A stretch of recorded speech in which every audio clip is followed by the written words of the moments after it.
r/AskReddit. Serious people who think they've met a real psychopath. What were they like? One of my cousins' kids scares me sometimes. She doesn't cry. When she laughs, it's in the wrong places. I think this creeps me out more than anything. She seems to like hurting people physically, and she steals all the time.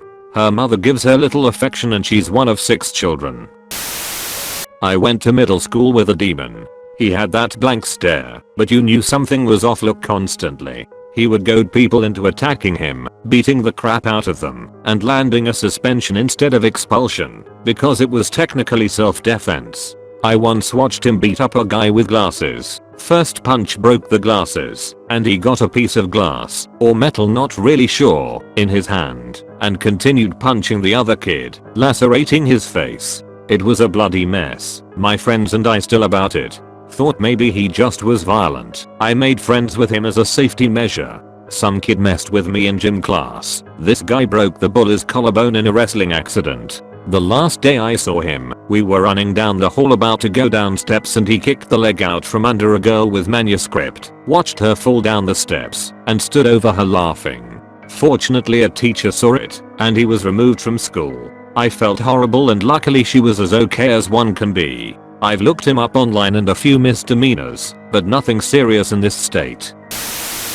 Dated 1. I still get sick to my stomach when thinking about him. I met him on the subway when I was around 19 years old. He introduced himself and told me he was 21, which I later found out was a lie. He was much older. We exchanged numbers, and after some time, we began to casually date. That is when I started noticing his psychopathic tendencies. He would frequently forget his wallet at home, and then pressure me into paying for his meals. He would constantly lie in order to best suit his situation. When I caught him lying, he would try and make me feel that I was being absurd/delusional. I caught on and began ignoring him, but he always found a way to weasel his way back into my life.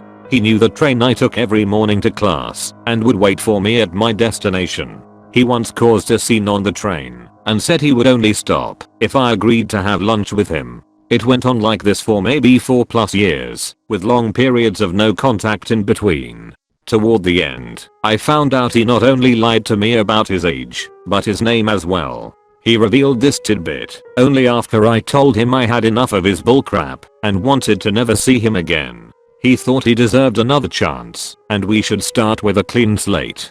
His idea of a clean slate was coming clean with the fact that he had lied about numerous things, including the fact that he was still very much involved in a long distance relationship. Ugh.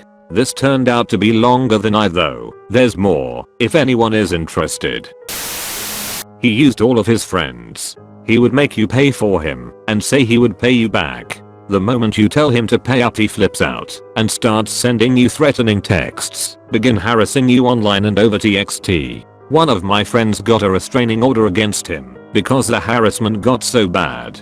But my friend is an idiot and dropped the restraining order after the guy convinced him it was unnecessary. The harassment started up again shortly after.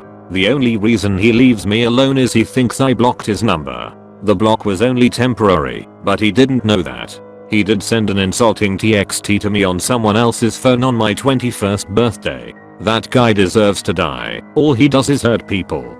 I'm just glad he is out of my life and state.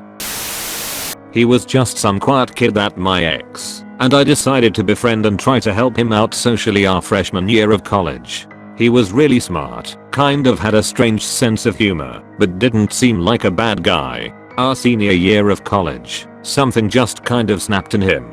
He basically told my ex that he's always hated him, how he thought my ex was a sociopath. Just because he was really friendly and sociable, he must be hiding something, and how he always thought I was mentally slow and generally all around stupid.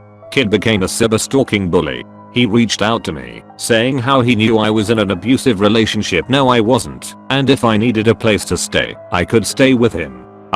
No thank you. It didn't help that we all lived in the same apartment complex at the time. My ex and I were scared for our safety because this kid had made a freaking hit list that he posted on his Facebook newsfeed, all of Psychopaths. There were maybe 30 names on that list. Mine and another girl's name were in a subcategory of people in abusive relationships that needed help to leave their psycho boyfriends. Anyway, we, and apparently other parties that we didn't know about on his hit list, reported him to campus security. He was banned from coming onto campus and was also detained by police from coming to our graduation. We did live in the same building, but the only time we saw him again was on graduation day, him sitting on a curb outside of his apartment with a group of 4 police officers standing, looking down at him with his head in his hands. I don't know what's happened to him. Maybe he wasn't a psychopath, but he certainly had some kind of psychotic break. The part of me that considered him a good close friend for 3 years hopes he got the help/medication for whatever was wrong.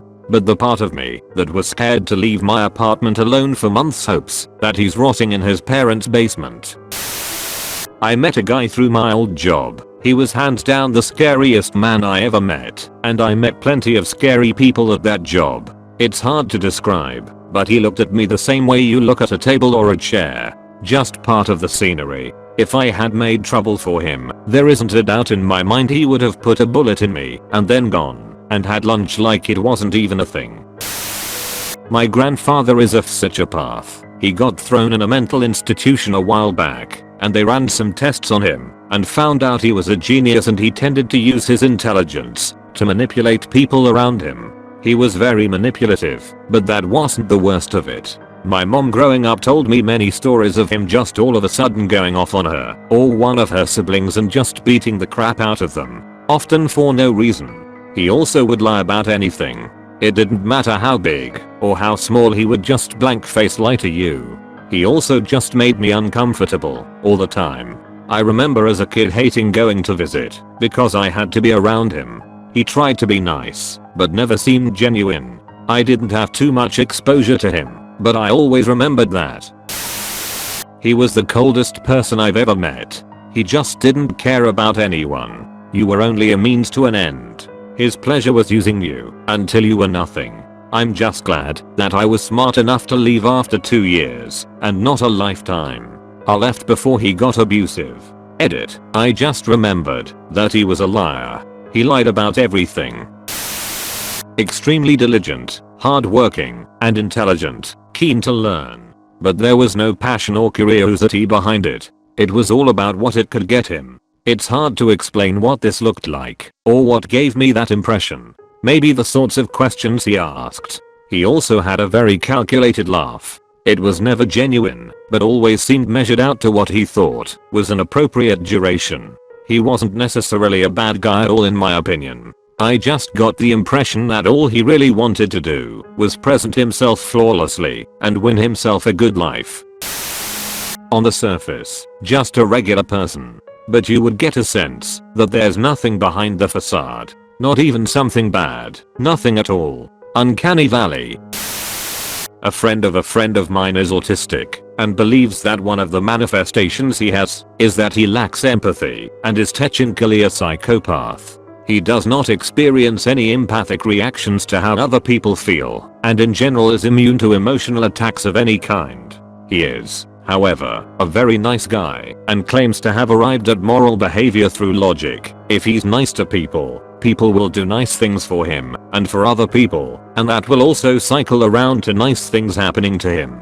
He's even married happily for more than 20 years.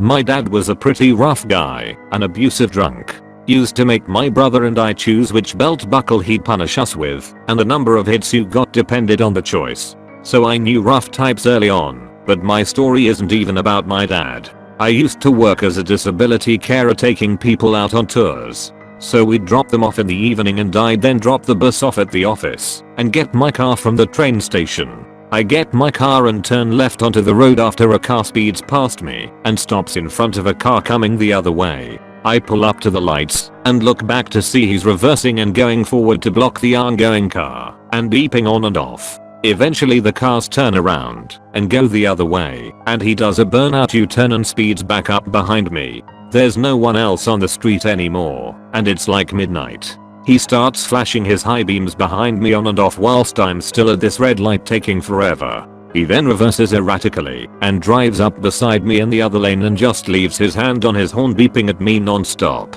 At this point I'm thinking maybe I know him, so I look up, and I swear I will never forget his look. I'd never seen that look on another man's face ever in my life. Complete psychopathic rage. One hand on the horn, still blaring, the other on the wheel, and yet his whole body twisted to face me, panting like he was a wolf glaring at me. His eyes completely unblinking, and just mouth breathing at me. I decided not to look away and pretty much treated him like I would a wild animal. I held up a shrugged hand like, what do you want? And he just kept staring. So I locked my door and just looked back at the light waiting.